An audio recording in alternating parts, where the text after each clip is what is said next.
Samaritan, out on Amazon Prime, new superhero film starring Sylvester Stallone. From the poster and the trailers, it looked like absolute garbage, but something made me think, you know what, it probably looks much worse than it actually is, because there's no way they just go and make a silly movie like this and market it as a silly movie like this. So I checked it out, and to my huge surprise, it turned out to be every bit as garbage as it appeared to be on first glance. The story starts with an exposition dump, a direct exposition dump, a narrator just feeding us information. 25 years ago, there used to be two superheroes, brothers, living in the same city, twin brothers actually, and one of them was a good guy called Samaritan, the other dude was evil and he was called Nemesis. Now at this point, you pretty much know everything you need to know about the quality of writing.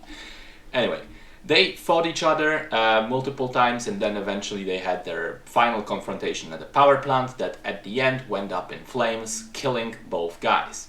Supposedly, because some people still believe that Samaritan is out there, that he survived, that he is living out his days in the city that has since become riddled with crime and poverty.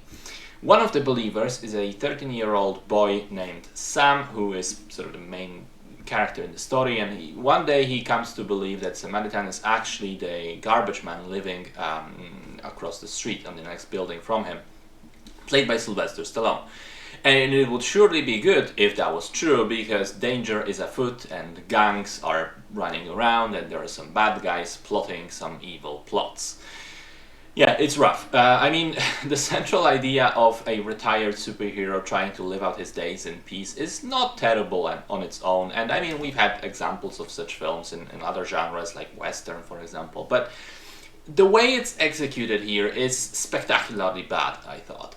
The writing belongs in a primary school homework assignment. The plot and the big twist is predictable literally from minute one. I mean, come on, why else would they make the two guys twin brothers? And it's not even like they had to do it, because nobody knew what they looked like under their masks. So they could have had two different people and still done the which one is it really twist.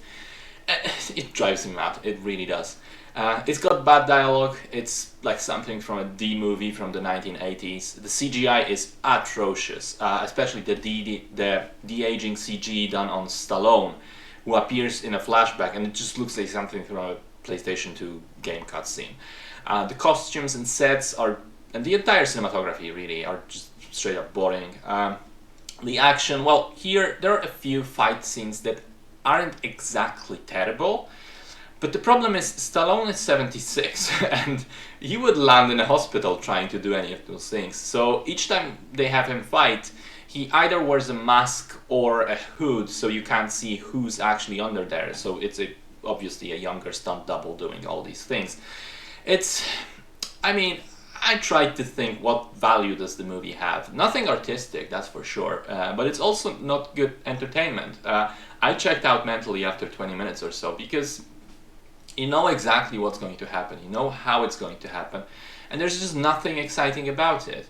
It's also not even so bad it's funny, with the exception of maybe a couple of individual moments. So I think let's all just agree this was an easy paycheck for a bored Sylvester Stallone, and collectively pretend that the film doesn't actually exist, shall we?